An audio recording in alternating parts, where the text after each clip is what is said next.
Okay, we're live on Facebook and live on YouTube. All right, so good evening. This is Ashley Harp. I am the founder, owner, whatever you want to call it, of Day to Day Social Work. So welcome to number 28, the 28th episode of Sunday Social. And it's been a while since I've done a Sunday Social, and it's just been kind of hectic. But anyway, so I haven't really done an intro in a while, but so day-to-day social work is centered around all things social work, primarily the license exam. And I'm also an online tutor, and I specialize in assisting people to pass the license exam in social work on the master's and bachelor's level, and sometimes clinical as well. You can find me online at daytodaysolux.com/my site, and you can find me on YouTube, Instagram, and Facebook at Day to Day Social Work. So, welcome, welcome, welcome to Sunday Social. Sunday Social is when I get on here and get on a live stream on both YouTube and Facebook and talk about sometimes just anything. Sometimes I answer questions, and then sometimes I have a topic prepared. And so that's what I have tonight is a topic prepared. And then who knows where else the conversation might go. But I also invite anybody that's watching the live stream to ask questions in state you're from or country, and to be interactive and participate in the conversation. It's very informal, very laid back, and I most of the time just go off the top of my head, although I do have some notes prepared here. So just a few housekeeping things. I really, really, really want to stress that if you are communicating with me about the pre-tutoring series, please, please, please email me. I always leave my email address in the post that I put up about the pre-recorded tutoring series when I have it on sale. Email me, please. Please do not send me any inboxes on Facebook Messenger, because I don't conduct any business on Facebook Messenger or Instagram, because I don't feel like it's very professional, and because I like to keep all of my tutoring and day-to-day social work stuff together on email, and that's the easiest way for me to sort out and separate things. So if you, and even if it's not about tutoring, if it's about anything, just email me, and my email is always below in the description box as well. And the reason I also don't do it on Facebook or Instagram is because I don't get the messages if I'm not friends with you on Facebook. And so they go into that other inbox, and sometimes I check it and sometimes I don't.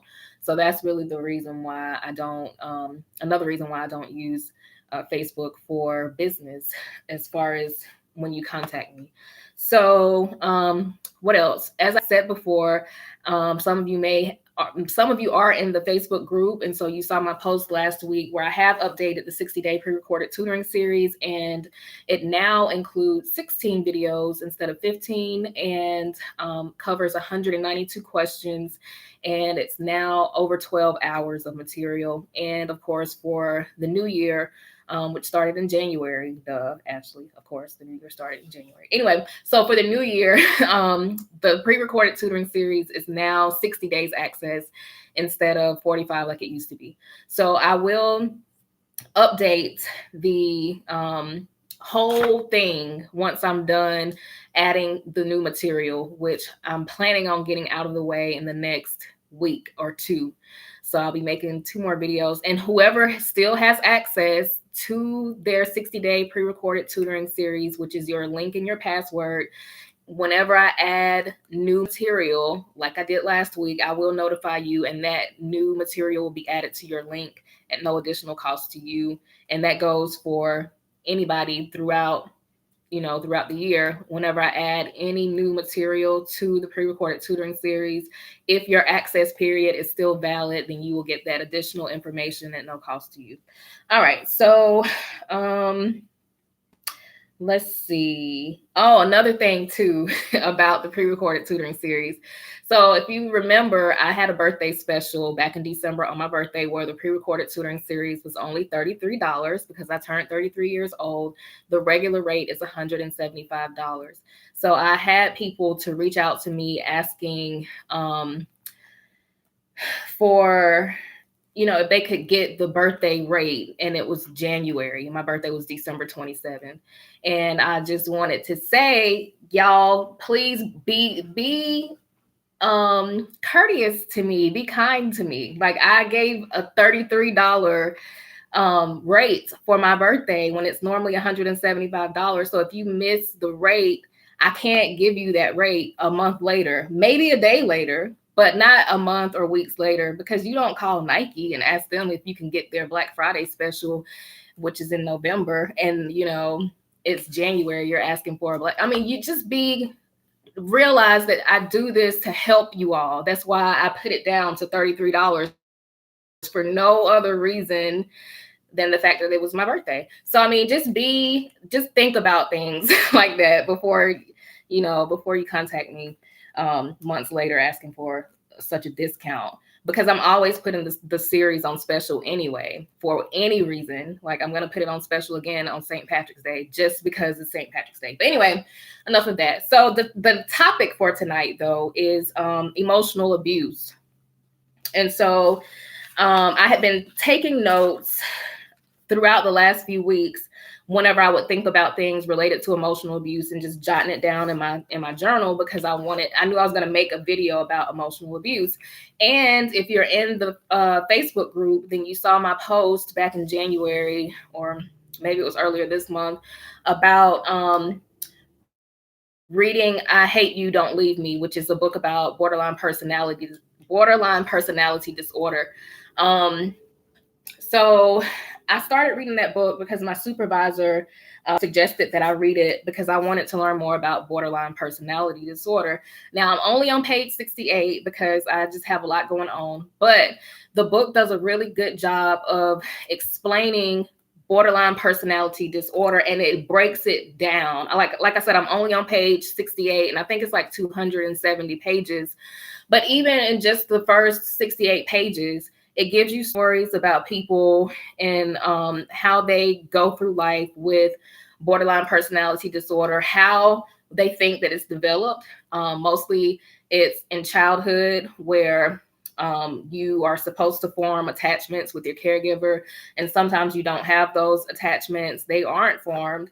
And so it kind of goes along into that phase. It breaks down all of Margaret Mahler's stages, and it's a really, really good book. So that was really one of the main reasons why I wanted to do this topic, because I think it's important not only for the exam, but also for us as clinicians in everyday practice, as we practice social work, because I think we know as clinicians that emotional abuse is rampant. And I think that we know that it's something that our clients face on a regular basis for the most part. And I think it's something that we know that it can be traumatic. But I think that society in general, they don't really, I guess they're starting to understand the impact and implications of emotional abuse, but it's a little late. I'll say that. I think that this has been going on for years and years, but we're just now as a society kind of picking up on that. And I think it's because a lot more people are experiencing a lot more trauma at earlier ages, or either people are talking about it a little bit more than they used to. So I was looking at something online the other day, and it was saying that ghosting people I think it was a woman that said that ghosting people is a form of emotional abuse, and she said other stuff in the tweet or whatever. But I was looking at the comments on that post, and people were like, oh, well, I guess I'm an emotional abuser then. And some people were saying, like, a lot of people, like, I probably saw maybe 2 or 3 people who kind of agreed that it was emotional abuse. And like, a lot of people are just not empathetic to it at all. And they were like, oh, well, and leaving people on red and ghosting people, all of these things, she was saying is emotional abuse. And I agree about 90%. I agree with about 90% of that. But I think there is about 10% where sometimes if you ghost somebody for a good cause, I don't think that that's emotional abuse. Like, if somebody's stalking you, or if you told someone over and over and over that you don't want to talk to them, but yet they continue to contact you, and then you block them or delete them or don't respond to them or ghost them. I don't think that that's emotional abuse. I think that's you protecting your own sanity and your own space and your own emotional health. But I think a majority of the time, people are insensitive to the fact that ghosting someone is and can be emotional abuse. And so when I was reading I Hate You, Don't Leave Me, which is the book that I was just talking about borderline personality disorder, um, the author was explaining splitting. So splitting is when someone sees you as either all good or all bad, and there's no in between. So you could be a parent, and your child, you buy your child everything they want all the time, and then one day you say no. And now, whereas you used to be a good parent, now because you said no, they don't see all of the other good stuff that you did. They only see that you told them no, and now you're all bad. And that's normally what kids do, small children do anyway, because they have yet to grasp the understanding that, and this is when splitting actually kind of occurs. Like I said, when you read the book, you'll understand it fully. But like I said, they break down very thoroughly the stages of Margaret Mahler's theory. So they see you as either all good or all bad, and they can't. And these are people with borderline personality disorder too. And I'm not saying that children who do this have borderline personality disorder, but they do split. So splitting is, like I said, is they see you as either all good or all bad. There's no gray area in between. Hi, Sandra. She says, I agree with you on that. Right. So, I mean, it's just like people who split, they don't have that mental capacity. They haven't grasped the concept of, you can be all good and all bad and in between. Like you can be good and bad and in between, basically. So these people are not capable of seeing that.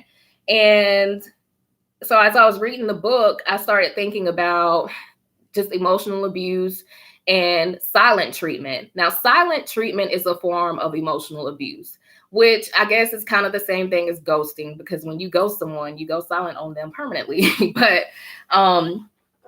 so the silent treatment, ghosting, isolation, all of that goes hand in hand, and it can be very detrimental and devastating to a person's mental health and mental capacity. Now, I've been ghosted before years ago, and I remember how I felt. This was just a person who I think I was maybe in like high school or maybe like freshman year in college or something like that. So I'm being transparent. But anyway, so I was dating this guy, and I guess he went to college like a year before me, and he decided that we were dating in high school. He decided he didn't want to date me anymore. And so he ghosted me. And we had been dating for years, like 4 years. I guess it's not a long time when you think about it as far as being a teenager or whatever, but we had been dating for years, and he just ghosted me. No conversation, no explanation, no nothing. And so what that does to a person is it leaves you open to think about what you did, what you didn't do, what you could have done, what should have happened, what you might have said that caused this person to do this, what you should have said, like all these things. And so that's a very minor example because, like I said, I was younger. It did hurt at the time. I got over it. It was high school. But when you think about it on a higher level, when you think about more mature relationships that most of us have now as adults, if you, like I said before, a few minutes ago, if you just met someone and they don't like you or you don't like them and y'all just stop talking, that's really not ghosting. Ghosting is, I feel like it's a form of intentional torture to a person's emotional stability, because what you're planning to do when you ghost someone. Like, okay, I'm cutting this person off. I'm blocking them. I'm not talking to them ever again. I'm not going to give them an explanation. And some people don't even think that deeply about it. Some people will just do it and move on with their life. But some people are very calculating, and they will plan to do these kind of things. And Sandra says, wow, I never thought of the silent treatment before like that. My soon-to-be ex would not talk to me for months, and we lived together. Thank you for that enlightenment. Yeah, I mean, as a social worker and as a person who is going and developing into becoming a clinician, I'm starting to realize a lot of stuff too, Sandra, like stuff that I had never thought about before, because I'm exposed to these things and I'm exposed to these different types of people and different types of personality. So it's kind of like, it's enlightening for me too, because I didn't think of certain things, even with like your parents. Some people's parents are very emotionally abusive. And if you follow me for any long period of time, then you know that I don't have a great relationship with my dad. And so when I start looking back over this stuff, kind of reminds me of the stuff that I've gone through with my dad. But yeah, so the silent treatment, ghosting, isolation, all of that is a form of emotional abuse. And with the silent treatment, you can be in a relationship or a friendship or whatever with someone, and they give you the silent treatment. And it's a way of conditioning you. It's a way of trauma bonding. So if you are in a rocky relationship, because no stable relationship would have the silent treatment or ghosting in it. But if you're in a relationship or a friendship or whatever, or even a working relationship with a colleague, and they give you the silent treatment, they are conditioning you to behave in a certain way that they want you to behave. So let's say, and it's common, it's very common. It's not as intense in some relationships, but I think the silent treatment is very common. And I don't think that it's purposeful in every instance, because some people just shut down and they don't talk for a while because they're upset. But then you have other people who intentionally, and narcissists do this very well. They give you the silent treatment because they want to condition you to react a certain way. So let's say that, let's see. Sandra says I'm an MSW, and I guess I removed myself from the situation. I did see it. Right. So let's say that you have some kind of relationship. And when I say relationship, it doesn't necessarily have to be a romantic relationship. It could be a friendship. It could be, like I said, coworkers, or it could be a romantic relationship. But let's say, just for the sake of, I guess, ease, because most of us have had relationships. Let's say that you're in a relationship with someone, and you decided that you were going to go out with your friends. And I don't like to be biased. So if you're a male, let's say you're going to go out with your guys. If you're a woman, say you're going to go out with your female friends, or vice versa, or whatever. But let's say you're going to go out with your friends of the same gender or sex as you. And then your mate, male, female, whatever you identify as, your mate says that they didn't want you to go out. But you went out anyway because you're an adult and you can make your own decisions. And so because you went out, when you come back, your mate does not talk to you for 2 days. And so you're like, I just went out with my friends. It's not a big deal. We went and had a few drinks. We came back. I got back home. It was 8 o'clock. It was still light outside. It's no big deal. You didn't see it as a big deal. But this person is giving you the silent treatment. And so you're sitting there and you know why. And this is the difference in ghosting and silent treatment and isolation. But you know why they're giving you the silent treatment, but they are conditioning you so that you don't make that mistake again. And it's not really a mistake, but in their eyes, they see it as something they didn't want you to do. So you made a mistake. And so the next time you want to go out with your friends, you think about it. So you say, let's say it's 2 months later and you want to go out with your friends. And then they say, well, I don't want you to go out with your friends. And that's all they say. Because of how they gave you the silent treatment the time before, instead of you just making the decision to just go out anyway, you start thinking about it. And you remember that this person didn't talk to you for 2 or 3 days, like literally no conversation for 2 or 3 days. And you didn't like how that made you feel. You didn't like how, you were sitting there thinking about things, and you didn't like how, you felt emotionally detached from that person because they would not open up to you and talk to you for something that's very minor. So instead of going out with your friends now, you decide to stay home. And so that's part of the conditioning. And it could be something that simple, or it could be, You know, it could be anything. That's just the first thing I could think of off the top of my head, but it could be anything.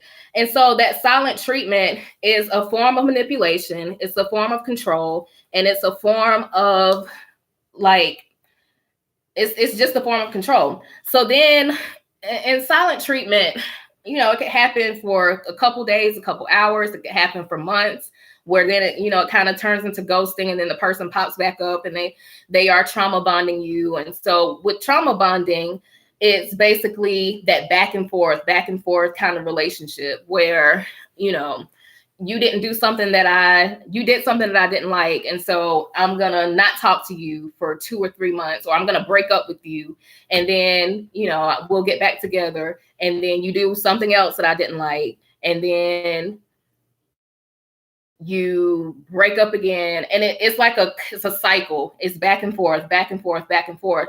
That's the trauma bonding, and the purpose of that trauma bonding is to keep you connected emotionally to this person. And so it's so fascinating, because a lot of people have been through this and they don't really know it, and they don't realize it until they get out of it. And so with trauma bonding also, sometimes when you've been trauma bonded and you don't know it, you want to get out of the situation, but you don't know how, because they always describe it as kind of like being addicted. It's like an addiction to a person. So because you know that this person is capable of being a good person, having a good time with you, treating you with respect, being kind to you, you are always chasing that feeling from that person. You're always chasing that high. And so because you know that it's possible, you decide to stay, and you work hard and you work hard and you work hard to try to get this person to see, hey, I'm worthy. Hey, validate me. Hey, you know, love me because I'm lovable. And so that's kind of what the trauma bonding is. It's this person is doing it on purpose. They're purposely breaking up with you or not talking to you for a certain amount of time, because they know that you're gonna, and most of the time, people who are empaths are the people that continue to go back and go back and go back, and they try to make things work. And, you know, if they don't work, then they may be, you know, they might feel like a failure or something like that. So I mean, this stuff is really fascinating to me, because trauma bonding is very strong. It will have you in situations where you know you should be out of, but you can't get out of it, because you're looking to feel something inside of yourself that you think that this person has, but they don't have it. But like I said, it's like an addiction. It's where you want them to love you, you want them to be with you, you want them to connect with you. And a lot of people are just not emotionally available. So you have to be very careful when you meet new people to kind of gauge where they are emotionally and see if they are even capable of being there for you emotionally. Because some people don't have empathy at all, and they don't care how they treat you. They can ghost you and move on with their life perfectly fine, and they will be great, and you'll be just left there to pick up the pieces. And so this kind of stuff is emotional abuse. Now, as far as ghosting, you could be in a relationship or talking with someone or friendship or whatever, and you think that everything is going fine and going well, and then all of a sudden you're blocked on everything. You're blocked on social media, you're blocked on the telephone, you're blocked on what else can people block you on? You're blocked on whatever is blockable, basically. And the person, they don't talk to you anymore. And you thought in your mind that everything was going well, but this person just ghosted you. And I know y'all probably seen the show. I think it's on like one of the music channels or something like that. But I think most of that is scripted, but they have a show where it's kind of similar to Catfish. But they go and try to find out why somebody ghosted a person. And I haven't really watched a lot of those episodes, but I don't know that a lot of those episodes are really very emotionally, or I don't know how to explain it. I don't know that those have examples that portray emotional abuse. I think some of the episodes that I saw, they were just kind of surface level, and they kind of seem scripted. But, you know, think about how psychologically damaging that could be to a person. you've been talking to a person, getting to know a person for, 4 or 5 months. You talk to them every day. You go out with them all the time. You've shared intimate moments with them or whatever. And then all of a sudden they ghost you, block you on everything, they're not accessible. And emotionally and even internally, that causes anxiety. It can cause anxiety. I won't say it causes anxiety because everybody is different. And some people, they might not be affected by being ghosted like that. But if you've invested your emotions in someone, whether, like I said, relationship or friendship, for 4 or 5 months, and you talk to them every day consistently, and they say it takes 21 days or 30 days to form a habit, you're used to this person, you're used to them, you're letting your guard down, you're trusting people, and all of a sudden, for no reason known to you, they ghost you. No explanation and no access. And that's why I hate blocking, that we're able to block people, because if you're like me, and I talk with my therapist about this too, because anybody who's been following me for a while, you know that I go to therapy like every 2 weeks, and that if you are planning to be a clinician or therapist, you should also be going to therapy too to deal with your stuff. But if you're anything like me, my therapist and I, she gave me homework a few weeks back, and she wanted me to write down the difference between rejection and abandonment and what that means to me. So we got some notes here. Sandra says, you got me here taking notes and shaking my head at myself. And don't beat yourself up about it, Sandra. I mean, we're all learning this stuff. I'm learning as I go with this stuff. And it helps to learn about it because it makes sense, and it makes you not blame yourself for stuff. Then we have Ben Turbs, BSW student here. Your videos are a huge help. Thank you. Thank you for joining in with us. And I'm glad that the videos are helpful. But so the difference between rejection and abandonment, and to me, and it's different for everybody, but to me, I can handle rejection because a person who is rejecting me is telling me they don't want to talk to me, and that's their choice. And everybody has a right to choose in their choice in my mind. So if you're rejecting me, that's fine. You're telling me that you don't want to be with me, and I'm good with that. I'd rather know so I can leave you alone. But abandonment is what I struggle with. And to me, abandonment is when you just leave with no explanation. And I'm the kind of person that needs to have an explanation. Like, I need to know why you're leaving.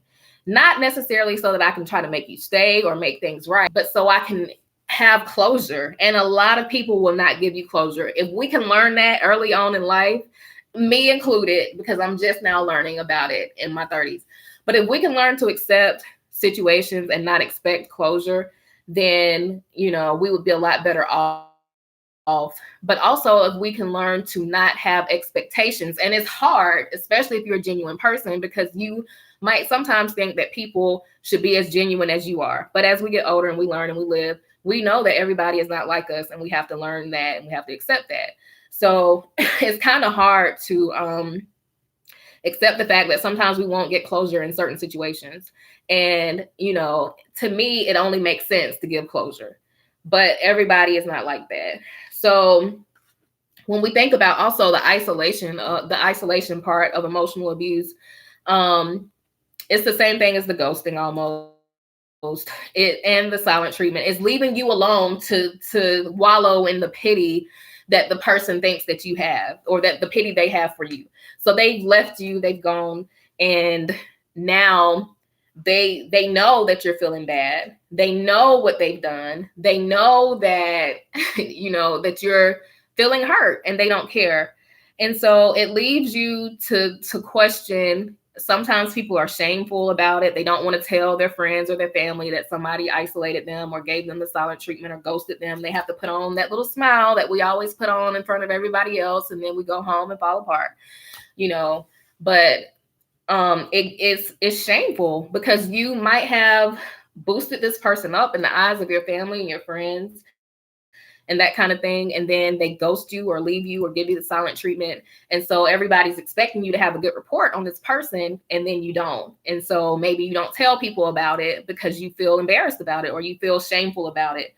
And so that's one of the implications. And then also, when somebody abandons you or isolates you or ghosts you, it leaves you feeling invalidated. Like you feel like, what did I do? What could I have done?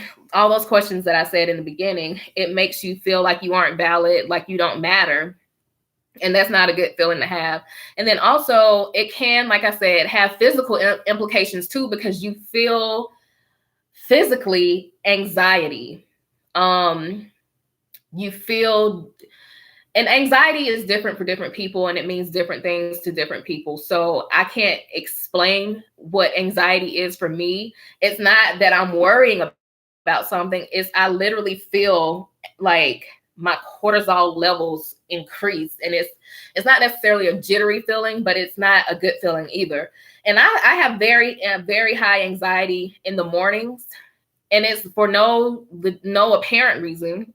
Lately, I've just been having very high anxiety when I wake up in the morning, but as soon as I'm up and I'm get the going and stuff like that, the anxiety kind of goes away. But some people live with anxiety all the time, and it is because they are worried about something, or it could be because of relationship stuff, or because of family stuff, or because of school, or whatever is going on in their lives. But anxiety, I had never experienced anxiety before last year. And when I felt it, I finally understood, as well as depression. When I felt it, I finally understood what people go through when they go through depression and anxiety. And I'm not going to say I'm glad that I experienced it, but I do think that it would be helpful for me when I'm in private practice. And so it's good to have an idea of what it feels like. And again, I don't want anybody to be depressed or anybody to have anxiety.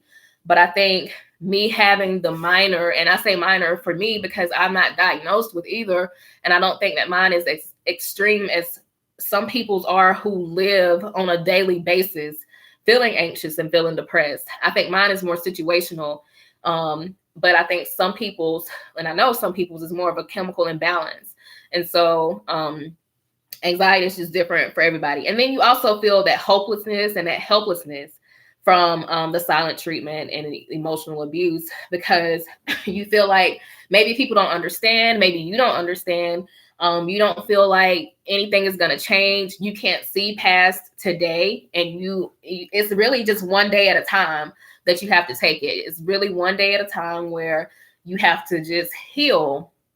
And I feel like a lot of people are in the healing phase all the time in their lives at certain points in their lives because of emotional abuse, because of physical abuse as well. But, when we talk about domestic violence and we talk about the physical abuse, we also know that the emotional abuse and the psychological abuse go hand in hand with that. Normally, we think about the cycle of abuse and how it starts with the honeymoon phase, where everything is all great. We feel lovely. We feel in love.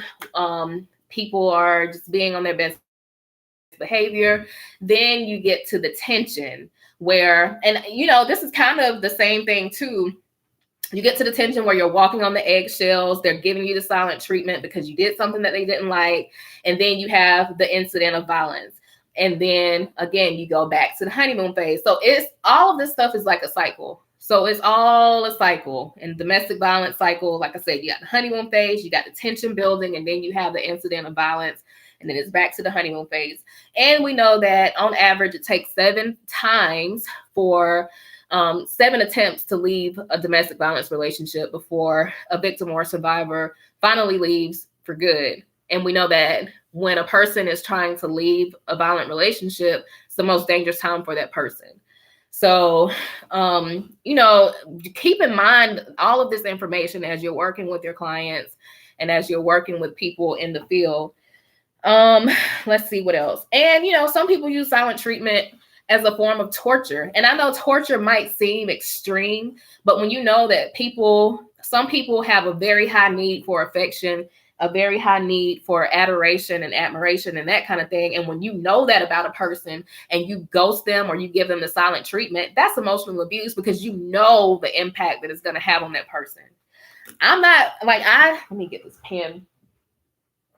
I like to have affection and all that stuff, but I'm a person that likes to be by myself a lot. I think it's because I've been by myself since I was 18. As far as when I moved out to college, I've always lived by myself since then. And so I'm fine with being by myself, but some people they can't be alone. They don't feel comfortable being with themselves.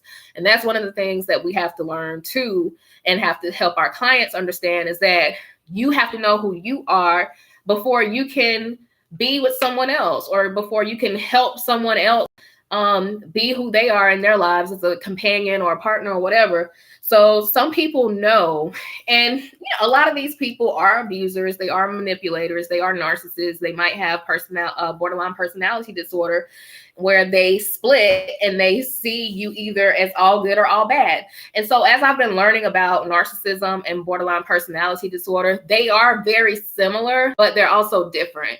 And so a lot of times people might have some of the traits of both of them. Sandra says, I am one of those people. Laugh out loud. I'm working on it. So are you a person that splits, where you either someone is all good or all bad? Is that what you're saying? And let me check Facebook, because I'm live on both. Let me see if anybody here has any questions about anything. I don't see anything on Facebook. It says that I'm live there, but I don't see anything on Facebook. So I'm going to have to post this video on there after I'm done with it on YouTube. But anyway, so that's that. So then, it's seen as torture for some people, and it psychological, like, I don't even know. When you are damaging, oh, you like being with people. Okay, yeah. And then, I'm not an only child or anything. So I have a brother and a sister. It's just that for the longest I've been by myself. So I do like being around people, but only for a short amount of time. Like if I get lonely being by myself, then I'll go home and see my family, but only for a few hours. And then I come back and I'm good, because I've got my feel of being around people. So we know everybody's different. So, but yeah, so some of these people see this silent treatment and emotional abuse as a form of control, manipulation, teaching you a lesson, trauma bonding, and making you feel like you are to blame for something. And so, and yes, I would use that word, torture, right? So, making you feel like you are the blame for something.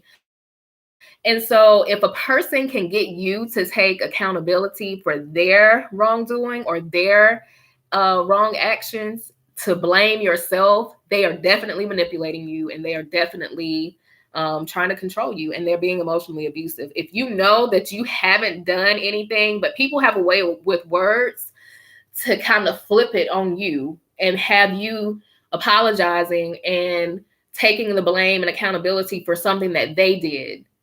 And, those people are some smooth people. I mean, and they are really good at it. And I've met people like that, where, you might had a friend that told me about a person that she was seeing, and he was coming to see her, and I honestly think this guy had a kind of a touch of borderline personality disorder, but he was coming to see her, and he was late coming to see her. And when he got to her place, he sat in the car on the phone for like 30 minutes.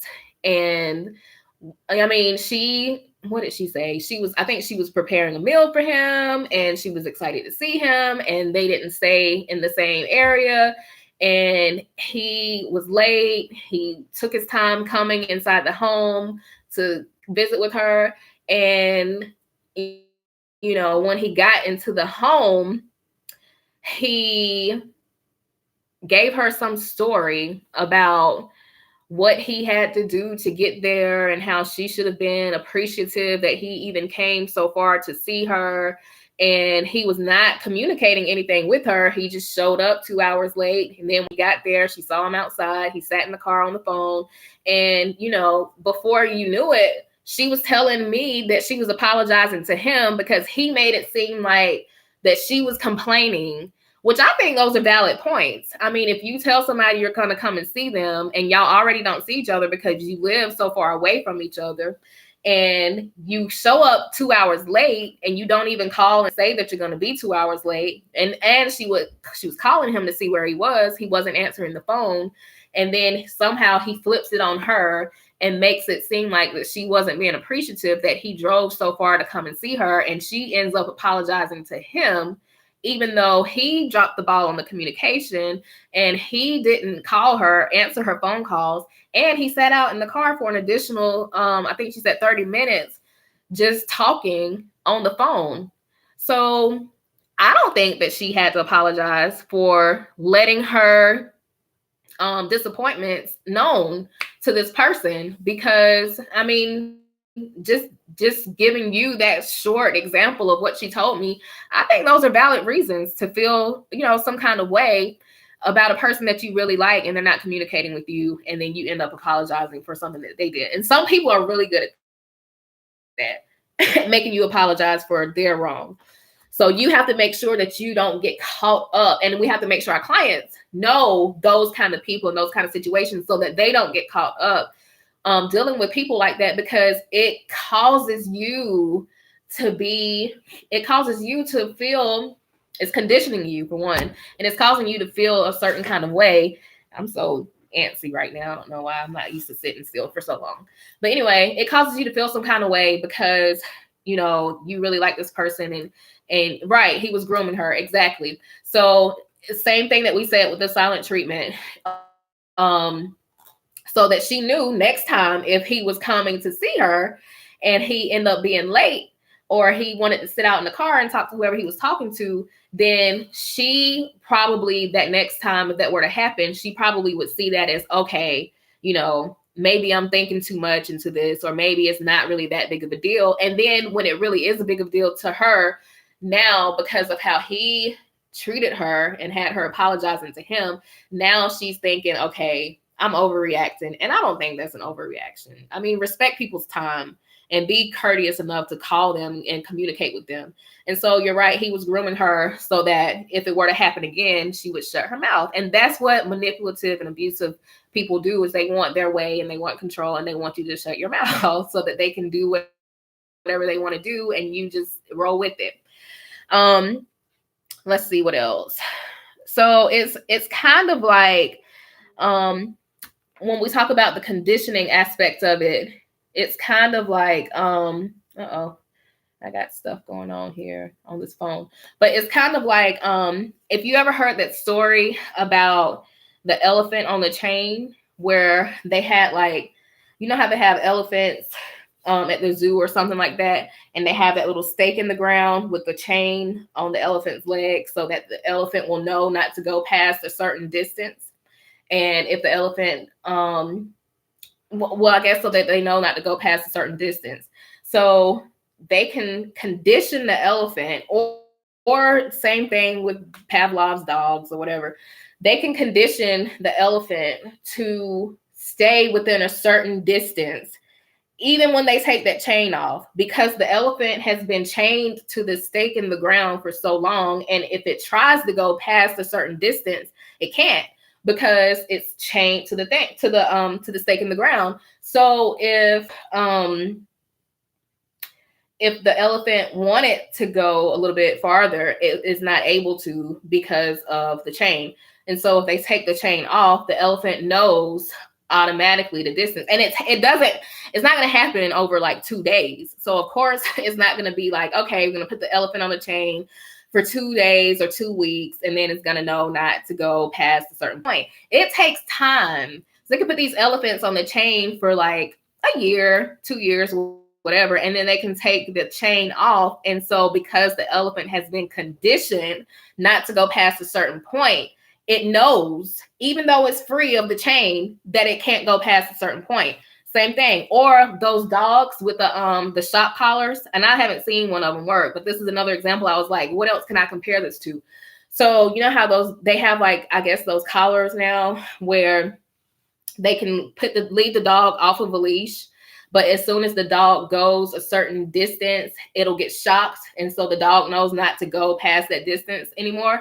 Same thing. It's like, well, that one is more immediate than, having the elephant on the chain for a year or whatever. But, Same thing where the dog has the collar on and it knows that, hey, if I go past a certain point, I'm going to get shocked. And so it knows not to go past a certain point. Same thing with this emotional abuse and this trauma bonding and this conditioning people. It's the same exact thing because, like I said, I don't like for you to go out with your friends. So you go out anyway. I'm not going to talk to you for 3 days. Then you might go out again. Well, I said I don't like for you to go out with your friends. Now I'm not going to talk to you for a week. And they know that you're that kind of person that needs that affection, that attention, that communication. So they are grooming you. They are conditioning you. They are trauma bonding you so that you know better, because you know if you go out, you're going to get that shock in your collar and you know it's going to be a problem. And that's when people start, they start walking on eggshells, and it's just all of this stuff.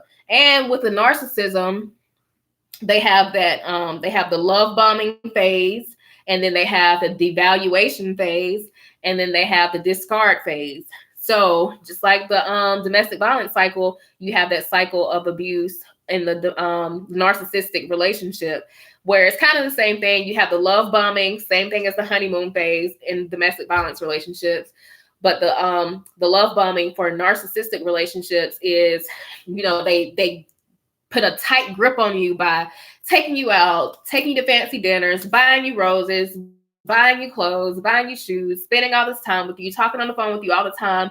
And then when they see that you are a human and that you don't do everything that they want you to do, and that you do make mistakes and you aren't perfect, the narcissist who was in this love bombing phase with you at first, they start realizing, hey, maybe this person isn't as great as I thought they were anyway. I thought they were so perfect, but now I see, that they're not going to put up with my stuff and what I tell them to do.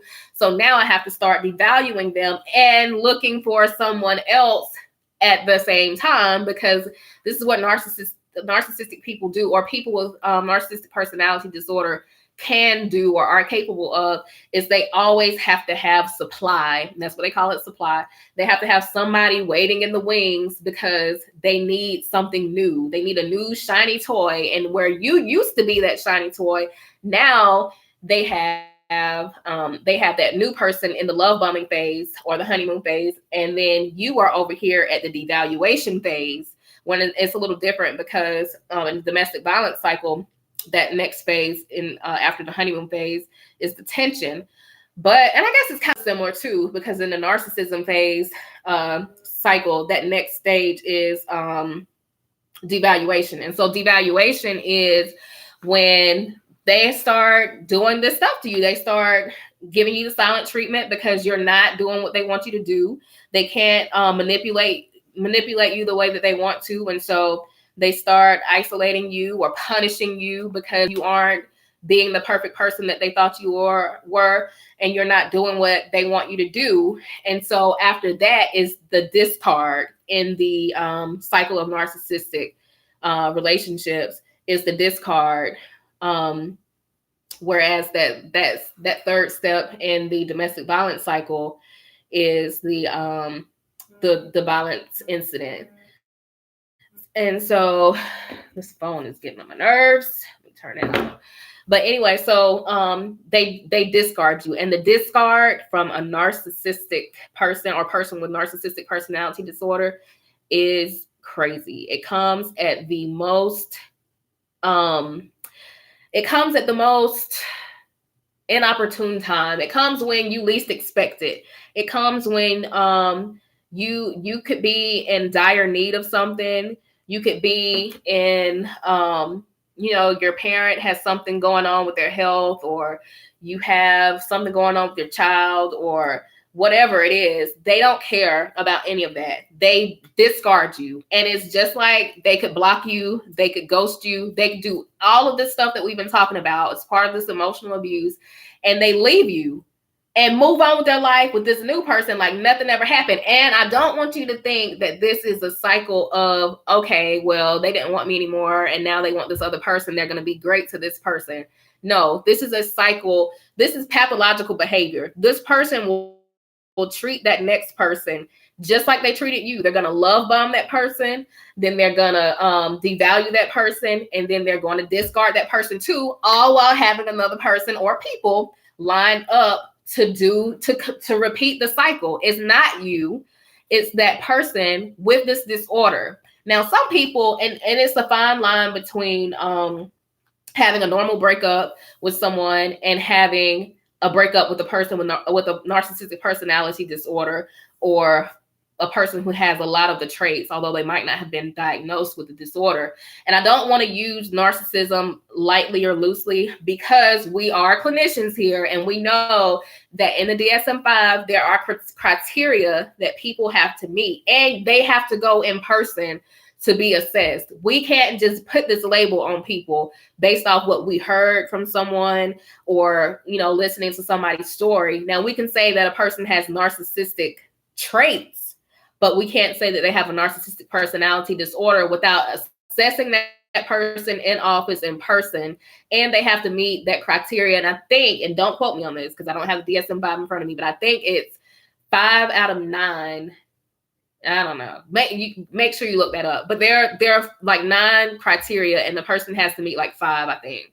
But again, don't quote me. Look it up.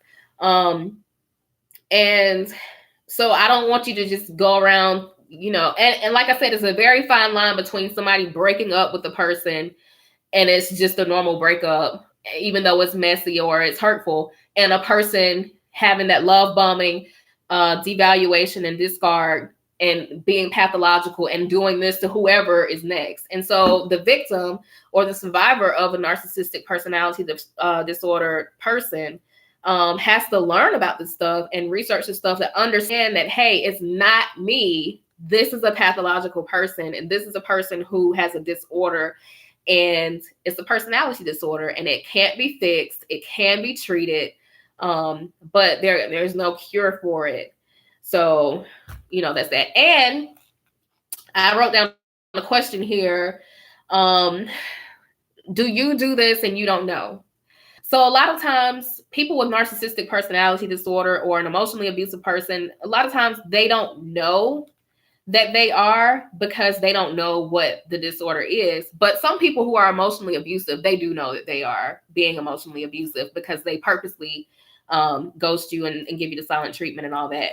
But even people without the disorder, some of us do this stuff sometimes, and we might not even know it. Like, we might give somebody the silent treatment, and, we might say, oh, well, he didn't call me back when I called him back 3 times back to back, so I'm not going to answer his call whenever he calls me. It's that petty kind of thing that some people do. And so we might give them the silent treatment, or we might ghost a person for a few days. Not on a pathological level or a level where we are narcissists or that we have borderline personality disorder, but a lot of us do some of this stuff.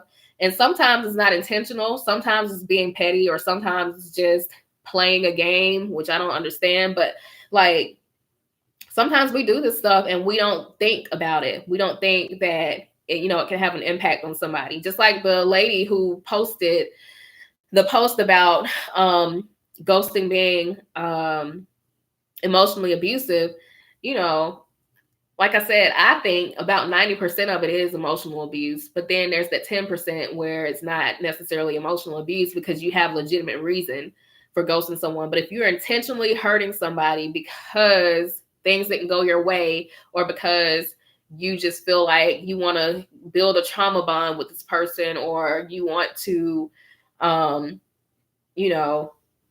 condition them to do what you want them to do, then that's definitely, emotional abuse, and it's done purposely. So, but, as a way to kind of combat some of this, we have to be prepared ourselves and our clients to have boundaries with people. So if you know that you're getting to know a person and they are trying to use the silent treatment on you, or they are trying to isolate you, and you're not going to know if they're trying to ghost you, because that's just a sudden thing. But, if you know that somebody is trying to groom you or condition you to do what they want you to do, you have to set boundaries, or you have to just leave that person alone. Because I'm telling you, a lot of people are very emotionally available and vulnerable, and they open up to people. And a lot of people don't realize that people take advantage of that. And so they know that they can take advantage of that, and you don't have any boundaries, or your boundaries are kind of, low, and they know that you will let them break those boundaries, then they will take advantage of it. And before you know it, you're in a trauma bond with someone. You're in a cycle with them, back and forth, to the point where you want to leave, and it's not healthy, but you just can't leave. The same thing with domestic violence relationships. People are always asking, well, why doesn't she just leave him? And why don't you do this? And why don't you do that? Because it's really not that simple. It's really not that simple. And I've worked with domestic violence survivors for years. That's one of my first jobs as a social worker. And I used to have those same questions, well, why don't you just leave them? It's not that simple. It's really not. So, having boundaries in the beginning, noticing those red flags in the beginning, and leaving this person alone before, and not being so emotionally open and vulnerable. Leaving the person alone before you get to that point of building that trauma bond, because it's strong. It's like a soul tie is what it is. It's where you know that you shouldn't be there, but you can't leave. And I've been in a situation before. And so you know that you deserve better. You know that you have better, but you just can't quite find a reason why you should actually let it go. It's bad, but it's not that bad. Well, they did this, but they didn't do this. It could be worse. It could be, trying to talk yourself into making it make sense or making it better. You have to make sure that you recognize, and I'm saying you because I'm talking directly to you, but also this is beneficial for you to recognize these things in your clients too, so that they can recognize these things in themselves. So you as a clinician have to be able to call out your clients when they're telling you stuff. If they told you, well, yeah, I saw that he cheated on his ex-wife, or I saw that she, used to abuse her husband, or I saw this and I saw that, you have to stop them and say, well, was this not a red flag? Because some people will let you continue to talk and talk and talk. And a lot of people, clinicians, are not comfortable with confrontation. And I always say that confrontation is not necessarily a bad thing. It sounds like it because all of our lives we've heard the word confrontation, and it sounds like you're going to go and fight somebody, and it sounds like you're going to start a problem and start arguing. But no, confrontation is just calling people out on their inconsistencies and helping them be aware and accountable for the things that they need to do, said they were going to do, or whatever. So make sure that you are able to confront your clients, that you are able to confront their actions, and help them realize that, hey, maybe I need to make better choices. And, a lot of times when I'm looking at these books and reading stuff, and it's always like, okay, all of this stuff happened to you. You were ghosted, you were given a silent treatment, but what was it about you that allowed you to let this happen? And so at first I'm thinking, well, this is kind of like blaming the victim. But a lot of times when people are emotionally abused, is because something is missing. There's a void somewhere in their lives, whether it's in childhood or in relationships or whatever. There's something missing in them that allows us, I'll say us, there's something missing in us that allows us to allow ourselves to be treated this way. And like I said, some people are just empaths. Some people just are genuinely nice at heart, and they are genuinely vulnerable and open and transparent, and just want to help everybody and love everybody and see the good in everybody. And they're so optimistic, and there's nothing wrong with that. But you are very vulnerable if you're that kind of person to somebody taking advantage of you, being emotionally abusive to you, being physically abusive to you. So make sure that we're able to help ourselves and help our clients build boundaries, be able to recognize red flags, and know when someone is giving you that it's my way or the highway kind of vibe, or that kind of thing. But it's I think it does go back to something that's missing, that we're unconsciously looking for a way to fill a void that was missed somewhere along the way. So that's all I have for tonight, because as always, I don't know why, whenever I do these Sunday socials, I start getting congested for some reason. And then I can't talk a whole lot anymore because I just feel it. And I need to go and blow my nose. But anyway, so that's all I have for tonight. Let me know what you think. If you're watching this back, let me know what you think in the comment sections. Please subscribe to the YouTube channel if you haven't. Like the video, share the video with your colleagues. Listen to these Sunday socials in your car, on the way to work, on the way back home from work, if you're exercising, if you're jogging. Like, a lot of these Sunday socials have a lot of information that can help you on the exam, but even more so help you in your day-to-day practice as a social worker, as a clinician. And so glad I got on here tonight to talk about this, because I've been trying to get it together for the last few weeks, and I finally have some time to do it. So I'm glad I got on here. Any questions before I end the live? Welcome to all the new members. Like I said, I don't go live as often as I used to, but I do see y'all every week, and I make a post acknowledging you all every week. And also, I said also that I was going to do a phrase in the this video to give whoever has made it to this point. If you are studying for your license exam on the master's level, bachelor's level, and sometimes even the clinical level. I don't specialize in the clinical level because I haven't taken that independent exam yet. I'm taking it in a few months after I'm done with my supervision. But if you made it this far and you want the 60-day pre-recorded tutoring series at a discount, and right now the 60-day pre-recorded tutoring series, like I said, if you're studying for your exam, is it's 16 videos totaling over 12 hours, and it's 192 questions being reviewed to help you learn how to take the exam. Is literally the same as one-on-one tutoring. It's me sitting here breaking every question down, reading every question out loud, and helping you take out the relevant information, learn how to answer the questions, use the process of elimination, and come up with the best answer, which is hopefully the correct answer. So if you've made it this far and you want to get that pre-recorded tutoring series at a discount, the regular rate right now is $175 for 60-day access. You can get it for, let me think, I'll take $100 off. You can get it for $75 I'll do it until Wednesday of this week. So today is February 23rd.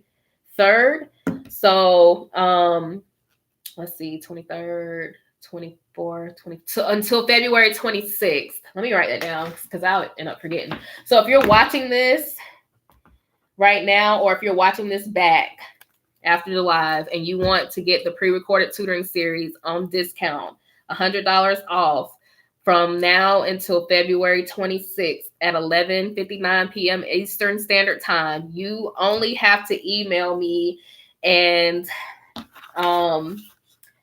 let me know that you watched this video, and the phrase will be all good or all bad. That's all you have to do. Email me all good or all bad, and I'll know what you're talking about, and I will get you set up for the 60-day pre-recorded tutoring series for $75 from now until Wednesday, February 26th at 11:59 p.m. Eastern Standard Time. $100 off. All right. So y'all, I always have to thank y'all for the work that you do every time I end the video. So, thank you for the work that you do every day, even when you're not working. I know you are. Thank you for impacting people's lives. No matter if you think that your job is big or small, everything that you do is important. Whether you work with children or elderly or inmates or people with mental illness or substance use disorders, or whatever you do with the youth, whoever you work with, thank you for the work that you do. I know some people are not recognized a lot as social workers. I work for a hospital system where the nurses are dominant, and sometimes most of the time, social workers are overlooked in my department. So, we try to find ways to recognize each other as a team, as a whole, but sometimes we are just overshadowed. So for the work that you do, you are appreciated. And I'm pretty sure at some point in your career and in your life, you're going to have a client that's going to come back around and just let you know exactly how much you meant to them. at some point. So continue to do the work that you do. I'll see y'all next time. Have a great night.